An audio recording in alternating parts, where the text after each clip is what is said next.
والصلاة والسلام على رسوله الكريم أما بعد.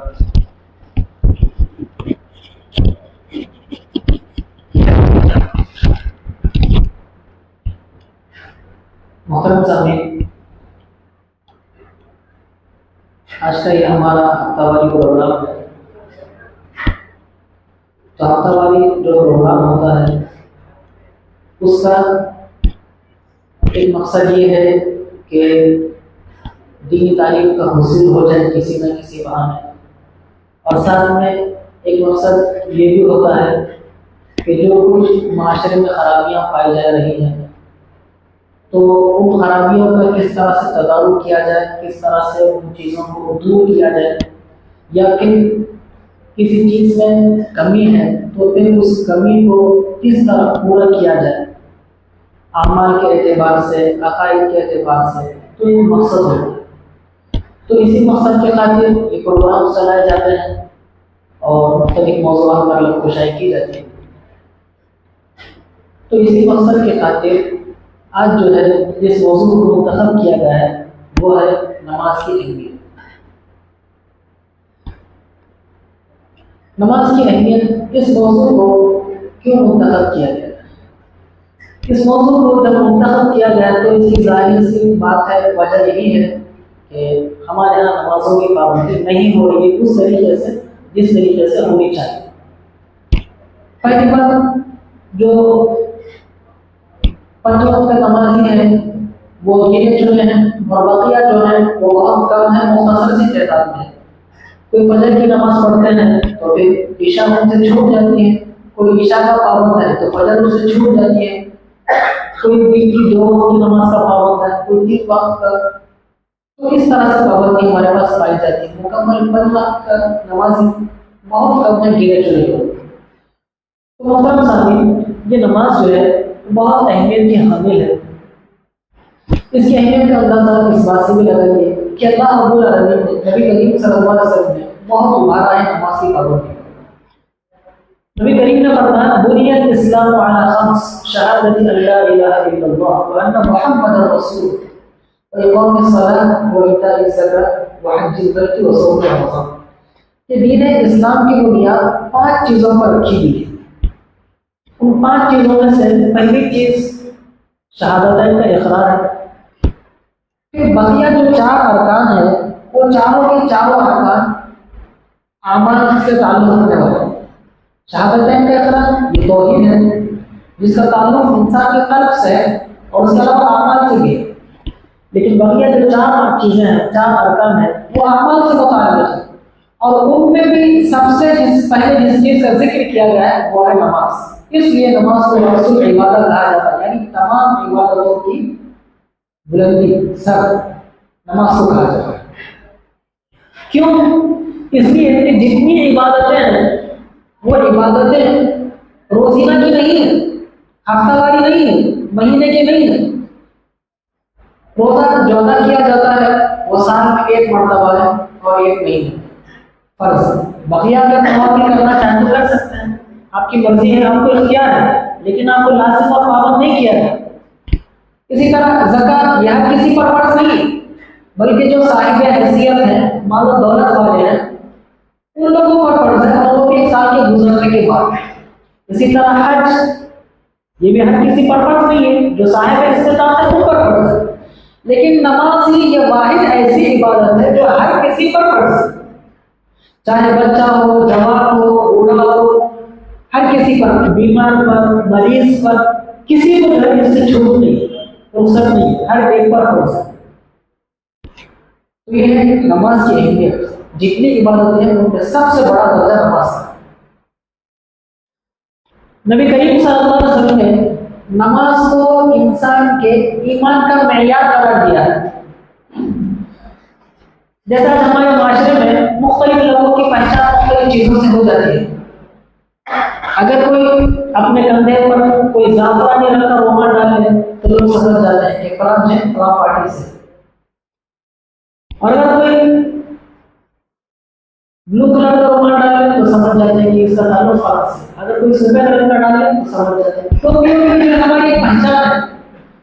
کوئی پھولوں والی بڑی اونچی قسم کی ٹوپی ڈال لے تو سمجھ جاتے ہیں کہ فلاں مسئلہ سے اس کا تعلق ہے، کوئی کپڑے والی ٹوپی پہن لے تو سمجھ جاتے ہیں کہ فلاں سے اس کا تعلق ہے۔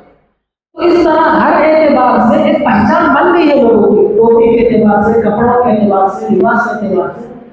تو اسی طرح نبی کریم صلی اللہ علیہ وسلم نے کسی کے ایمان کی علامت نماز کو قرار دیا کہ اگر یہ بندہ نمازی ہے تو سمجھ لو کہ بندہ مومن ہے، اگر یہ اس کی نماز صحیح نہیں ہے، اس کا وضو صحیح ہے، پابند نہیں ہے، تو پھر اس کا ایمان صحیح اعتبار کا نہیں ہے۔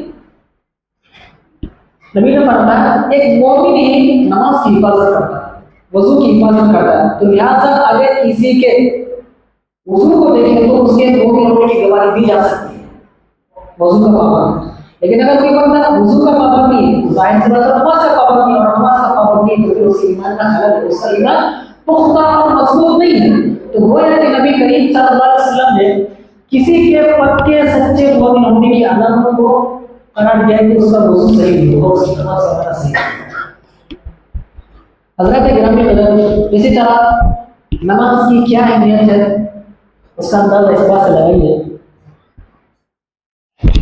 کہ جب نبی کریم صلی اللہ علیہ وسلم اور صحابہ کرام ہجرت کر کے مدینہ چلے گئے تو تقریباً 16-17 ماہ نبی کریم صلی اللہ علیہ وسلم بیت المقدس ہی کی طرف رخ کر کے نمازیں پڑھ رہے تھے، اسی کو قبلہ قرار دیا ہوا۔ لیکن نبی کریم صلی اللہ علیہ وسلم کی بڑی آرزو تھی، بڑی تمنا تھی کہ خانہ کعبہ کو قبلہ قرار دیا جائے۔ تو بہرحال ایک مدت کے بعد نبی کریم صلی اللہ علیہ وسلم کی اس آرزو کی، اس تمنا کی اللہ رب العالمین نے لاج رکھی اور نبی کی خواہش کو پورا فرمایا اور خانہ کعبہ کو قبلہ قرار دیا۔ لیکن اس سے پہلے جتنی نمازیں تھیں وہ نمازیں بیت المقدس کی طرف رخ کر کے پڑھی گئی تھی، اور جب یہ حکم دیا گیا کہ نماز خانہ کعبہ کی طرف کر کے پڑھی جائے تو اس کے بعد صحابہ میں ایک تھوڑا سا خدشہ لایا ہوا کہ ہم نے اب تک جو نماز بیت المقدس کی طرف رخ کر کے پڑھی ہے، ہمارے ان رکوعوں کا کیا بنا، ہمارے سجدوں کا کیا بنا، ہماری ان نمازوں کا کیا بنا، یا پھر وہ جو ہمارے صحابہ تھے، ہمارے دوست تھے، ہمارے ساتھی تھے، یہ حکم نازل ہونے سے پہلے انتقال کر گئے اور وہ نمازیں بیت المقدس کی طرف رخ کر کے پڑھ رہے ہیں، ان کی نمازوں کا کیا بنا، کیا ان کی نمازیں اللہ نے قبول کی ہوئی یا نہیں کی، انہیں فکر لاحق ہوئی کہ آج تک کی ہماری نمازیں کیا ہوئی۔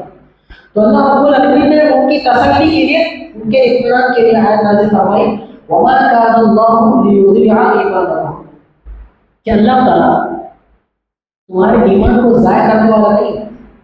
صحابہ کو فکر کس چیز کی ہو رہی ہے؟ نماز کی، کہ ہم نے نمازیں ادھر رخ کر کے پڑھی ہے، وہ نمازیں قبول ہوئی یا نہیں۔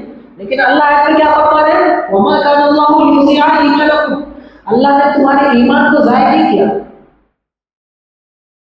اللہ کیا کہہ سکتے تھے؟ اللہ تعالیٰ نے تمہاری نمازوں کو ضائع نہیں کیا، لیکن اللہ کیا فرما رہا ہے؟ وَمَا كَانَ اللَّهُ لِيُضِيعَ إِيمَانَكُمْ، اللہ نے تمہارے ایمان کو ضائع نہیں کیا۔ گویا کہ اللہ نے نماز کو دوسرے الفاظ میں ایمان قرار دیا۔ تو گویا اگر کوئی بندہ نمازی نہیں ہے، نماز نہیں پڑھتا ہے، نماز کا پابند نہیں ہے، تو پھر ایسی صورت میں اسے اپنے ایمان کا جائزہ لینا چاہیے کہ وہ ایمان کے کس سطح پر، کس درجے پر کھڑا ہو۔ یہ ہے نماز کی اہمیت، نماز کی فضیلت۔ حضرت گرامی، نماز کی اہمیت اور نماز کی فضیلت اس قدر ہے کہ اگر جنگ کا میدان ہو، لڑائی چل رہی ہو، معرکہ چل رہا ہو، اور انسان کو سب سے بڑا خدشہ کس چیز کا ہوتا ہے؟ جان کا ہوتا ہے۔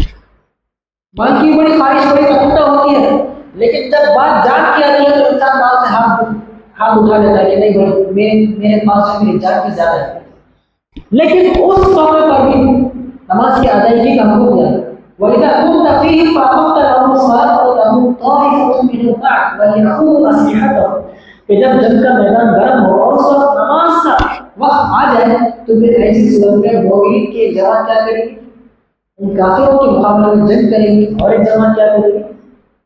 اللہ کی بارگاہ میں نماز کا اہتمام کرے گی۔ یہ ہے نماز کا اہتمام۔ کبھی بھی چھوڑو، لڑائی ہو رہی ہو، تیر دروازے ایسے سب چل رہے ہو، یا پھر اگر موجود لوگ کی جگہ نہیں جائے، بم آ کر گر رہا ہو، میزائل آ کر گر رہا ہو، نماز سے رخصت نہیں ہے، نماز پڑھنی ہو۔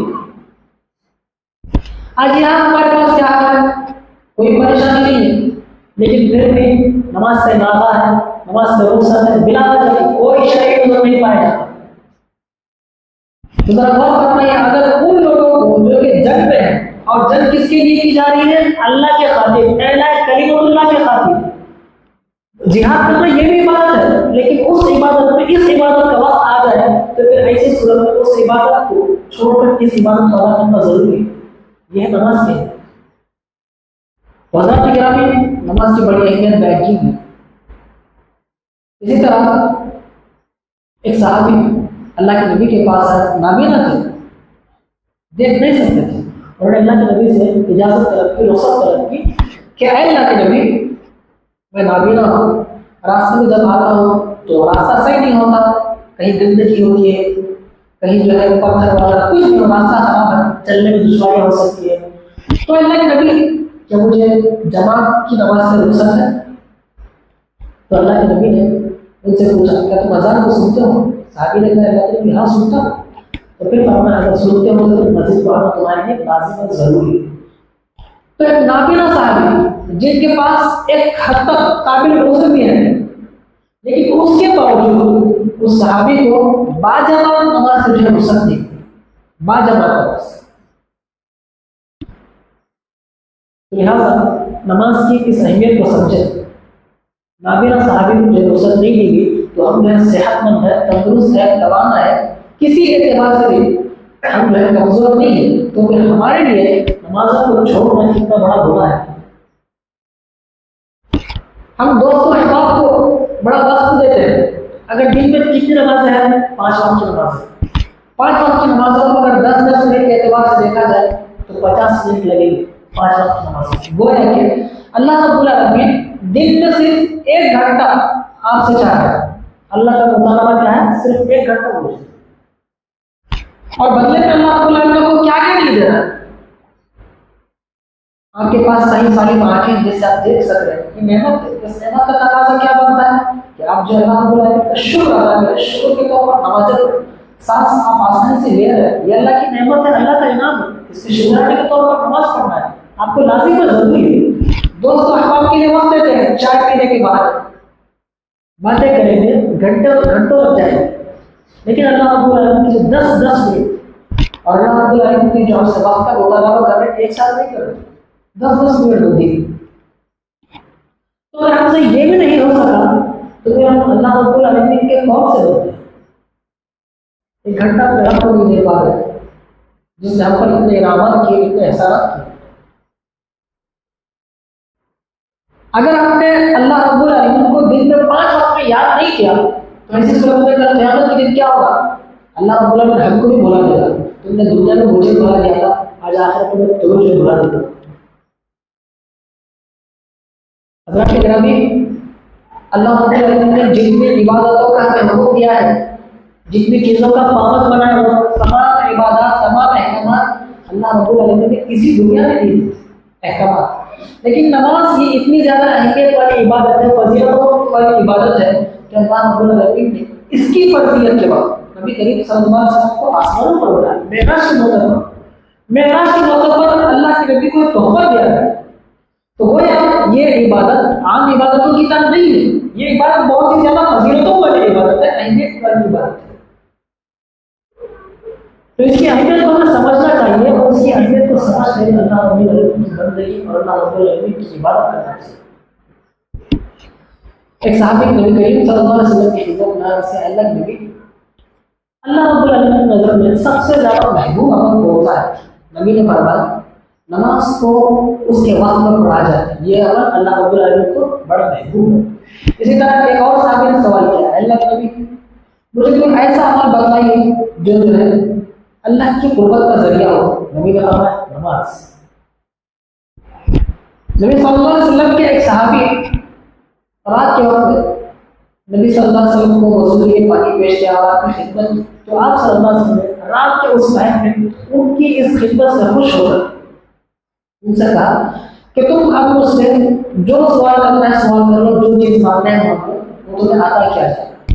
تو صحابی نے اللہ کے نبی سے کیا سوال کیا؟ اے اللہ کے نبی، میں جنت میں آپ کی رفاقت چاہتا ہوں۔ تو نبی کریم صلی اللہ علیہ وسلم فرمایا تم نے یہ بہت بڑا سوال کیا، بڑا عظیم سوال کیا، لہٰذا اگر تمہیں جنت میں میری قربت چاہیے تو پھر ایسے سب میں کام کرنا پڑے گا۔ وہ کام کیا ہے؟ تم جو ہے زیادہ سجدے کر کے میری مدد کرو. تو پھر اگر اللہ نبی صلی اللہ علیہ وسلم کی اس طرح مدد کی جائے یعنی زیادہ سجدے کر کے عبادتیں کر کے نمازیں ادا کر کے تو پھر ایسی صورت میں نبی کریم صلی اللہ علیہ وسلم کی رفاقت بھی حاصل کی جا سکتی ہے. اسی طرح ایک اور صحابی نے جو ہے سوال کیا تھا اللہ کے نبی کوئی ایسا عمل بتلائیے جس سے جو جنت حاصل کی جا سکتی ہے. تو نبی کریم صلی اللہ علیہ وسلم نے اس صحابی کو یہی عمل بتلایا کہ تم جو ہے نماز کی پابندی کرو جنت میں چلے گا. تو نماز نبی کریم صلی اللہ علیہ وسلم کی قربت کا ذریعہ ہے. یہ نماز اللہ رب العالمین کو پسندیدہ عمل ہے اور یہ نماز حصول جنت کا ذریعہ ہے اور یہ نماز جو ہے رحمت کا باعث ہے. اللہ نے فرمایا وَأَقِیمُوا الصَّلَاةَ وَآتُوا الزَّکَاةَ وَأَطِیعُوا الرَّسُولَ لَعَلَّکُمْ تُرْحَمُونَ کہ تم نمازیں قائم کرو زکات ادا کرو. کیوں؟ لَعَلَّکُمْ تُرْحَمُونَ تاکہ تم پر رحم کیا جائے. تو کیا اللہ رب العالمین کی رحمت کیا مستحق نہیں ہے؟ مستحق ہے. تو اگر ہم چاہتے ہیں کہ زندگی کے ہر معاملے میں اللہ رب العالمین کا رحم ہم پر ہو, اللہ رب العالمین کا کرم, اللہ کی شفقت ہم پر ہو, تو پھر ہمارا یہ فرض بنتا ہے کہ ہم اللہ رب العالمین کی عبادتیں کریں. حضرت گرامی نماز کی فضیلت ایک حدیث سے اس کا اندازہ لگائیے کہ حالانکہ ہم نماز کی ادائیگی نہیں کر رہے ہیں لیکن نماز کے لیے آ رہے ہیں تو اس آنے کی کیا فضیلت ہے. نبی نے فرمایا اگر کوئی بندہ نماز کی طرف آتا ہے تو جتنے قدم وہ اٹھاتا ہے مسجد کی طرف اس کے ایک ایک قدم پر اللہ رب العالمین اسے نیکی عطا کرتے ہیں. ایک ایک قدم پر ذرا سوچیے صرف نماز کے آنے کے لیے ایک ایک قدم پر اتنی نیکی ہے تو پھر نماز کے لیے کتنی بڑی نیکی ہے. تو نماز ہمارے لیے نیکیوں کو بلند کرنے کا بھی ذریعہ ہے. اسی طرح یہ نماز گناہوں کو مٹانے کا بھی ذریعہ ہے. اللہ نے فرمایا لئن اقمتم الصلاۃ وآتیتم الزکاۃ اگر تم نماز قائم کرو گے زکات ادا کرو گے وَأَقْرَضْتُمُ اللَّهَ قَرْضًا حَسَنًا اور اللہ رب العالمین کی رحمت قرض حسنہ دو گے تو اللہ کیا کرے گا تم سے تمہارے گناہوں کو مٹا دے گا. تو نماز گناہوں کے مٹانے کا ذریعہ ہے. ایک اور جگہ اللہ نے فرمایا ان الحسنات یذہبن السیئات بے شک نیکیاں کیا کرتی ہیں گناہوں کو کھا جاتی ہیں مٹا دیتی ہیں ختم کر دیتی ہیں. ایک صحابی نبی کریم صلی اللہ علیہ وسلم کی خدمت میں حاضر ہوئے اور عرض کیا اللہ کے نبی مجھ سے گناہ ہوا اور گناہ کون سا کسی اور کو نے بوسا لیا تھا جو کہ بہت ہی بڑا گناہ ہے. تو جب اتنا بڑا گناہ انہوں نے کیا اور اللہ کے نبی کی خدمت میں حاضر ہوئے تو نبی نے فرمایا یہ آیت نازل ہوئی اسی وقت بعد میں ان الحسنات یذہبن السیئات کہ نیکیاں گناہوں کو کھا جاتی ہیں. تو صحابی نے کہا اللہ کے نبی کیا ہے صرف اور صرف میرے تعلق سے نازل ہوئی؟ نبی نے کہا نہیں میری امت کے ہر اس شخص کے لیے نازل ہوئی جو گناہ کرے اور پھر اس کے فوراً بعد نیکی کرے. تو وہ ہے کہ اللہ رب العالمین نے گناہوں کو مٹانے کا ذریعہ نماز کو بڑھایا. اسی طرح اگر کوئی بندہ نماز کی خاطر وضو کرتا ہے تو اس وضو کے ذریعے بھی اللہ رب العالمین اس کے گناہوں کو ختم کر دے گا. تو نماز اور نماز سے متعلق وضو وغیرہ جتنی چیزیں یہ ہمارے لیے نیکیوں کو بلند کرنے کا سبب ہے اور گناہوں کو مٹانے کا سبب ہے. اسی طرح یہ نماز اللہ رب العالمین سے سرگوشی ہے. سرگوشی کس سے کی جاتی ہے جس سے محبت ہو جس سے پیار ہو اس سے سرگوشی کی جاتی ہے. تو وہ اگر کوئی بندہ نماز کو قائم کرتا ہے تو ایسی صورت میں وہ اللہ رب العالمین سے سرگوشی کر رہا ہوتا ہے اور اللہ رب العالمین کے انتہائی قریب ہوتا ہے.